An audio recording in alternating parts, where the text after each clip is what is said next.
Kinsa ninyo dire ang excited na nga mamatay? Taas kamot.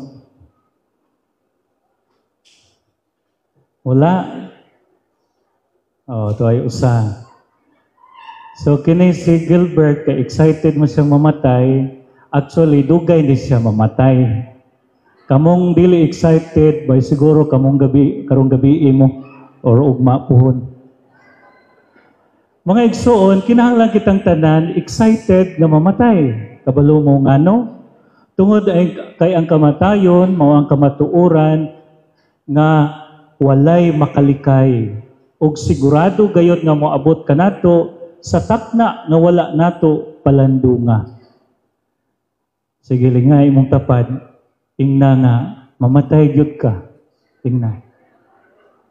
Unya kung sige tag huna-huna excited ka nga mamatay, kay moabot man gyud na, so unsa may imong buhaton? Imong pangandaman ang imong kamatayon. Unya unsaon imong pagpangandam? Mao ni ang giingon sa Ebanghelyo. Ingon si Jesus, ako ang dalan, ang kamatuoran ug ang kinabuhi. Sa balay sa amahan nag-andam kog daghang mga lawak. Subo di pasabot kada usa nato sa tong bunyag, doon na natay kwarto didto. Ang ato lang buhaton magpabilin ta nga mahiusa diha ni Kristo. So mao na atong assurance. Mao nga dili angay kahadlukan o kabalak-an ang kamatayon. Angay ikapasalamat ug malipayon kitang mugakos inig abot niini kay nganuman nagpasabot di ay kini nga mao'y sinugdanan sa atong kinabuhi nga lunlon kalipay way katapusan uban sa Dios didto sa atong tinuod nga puloy-anan. Ug mao ni ang buot pasabot sa atong paghandom sa atong minahal nga nangamatay nga dili diha sa kaguol kundi dili diha sa pagtuo ug pagkamapasalamaton sa Dios. Kaya ang mga nangamatay kung wa pa sila kasulod sa langit to as sa purgatorio nagkinahanglan sila usaray ilang gipangayo nato ang atong pag-ampo kay napupos naman ang ilang kandila, napupos naman ang ilang misyon sa kalibutan. Wala na sila'y mahimo para sa ilang kaluwasan. Mao kita nalay mohalad og pag-ampo alang kanila. Apan kita nga buhi pa, nga sigurado gyud nga mosunod nila puhon, buhi pa man ta, buhato nato ang atong misyon. Aron inig-abot sa takna sa kamatayon, mapahiyumon, malipayon kitang moatubang sa Dios kay andaman kita. Nya unsa man ang atong misyon? Tulo. Una, kining pagkapari. So munang nisimba mo diri, munang maghalat og mga pag-ampo. Kung dunay unya ang paghalad ug pag-ampo, kinahanglan man ubanan og sakripisyo. Munang dili ta mahadlok, di ta maguol kung dunay mga pag-antos. Kay kung dunay pag-antos sa kinabuhi, kahigayunan kini nga makahalad kitag sakripisyo diha sa pag-ampo sa Ginoo. Mo na nga, naamo dahil sobre, butan nyo kwarta, inyong hinaguan. Kaya nga naman, mo na inyong halad sakripisyo para sa itong minahal nga nangamatay. Ampo, antos, pagkapari. Mo na nga, kung doon ay pag-antos, moingon na dayong ka, hala, niyan ako'y pag-antos. Ako ng bansayon ng akong pagkapari. Ikaduha, ang pagkapropeta. Ang atong mga nangamatay diri sa itong paghinumdum nila, atong hinumduman ng ilang mga maayong hiyas, maayong mithi, maayong pamatasan, maayong binuhatan, nga mahimong treasure, na hinumduman natong mga kaliwatan.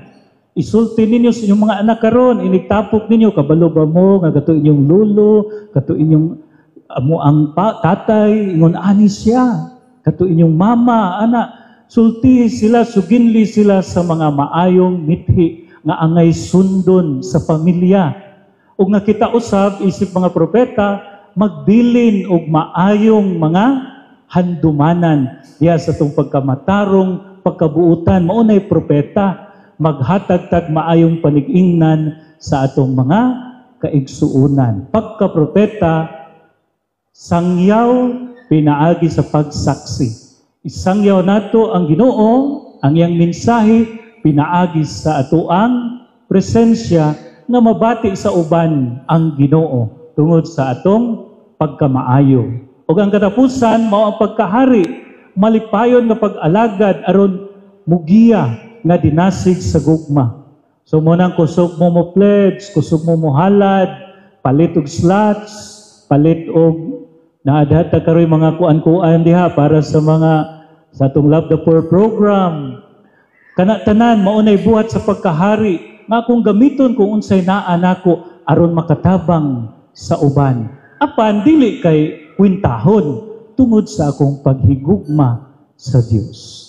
O kung ato ning buhaton mga igsoon, mao ni ang giingon diri sa kaduhang pagbasa, walay makapahimulag kanato kang Kristo Jesus. Mahiusa kita kaniya.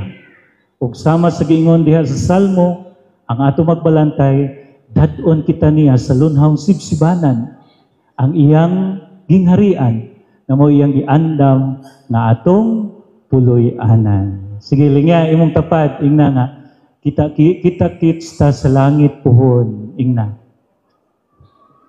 Maong mag-inampu ay, magtinasigay, magtinabangay sa sagusa, sama sa gihimo nato karon sa mga kalag sa purgatorio, nga atong giampo, ug ang mga kalag sa langit, mga santos nga nag-ampo alang kanato, kining tulo kahutong sa simbahan, nahiusa nga usa kalawas si Kristo, aduna kutay-kutay sa usag-usa, mao ni gitawag og communion of saints, kahiusahan sa mga santos. So katapusang ingon, ingna imong tapad, santos ka, ingna.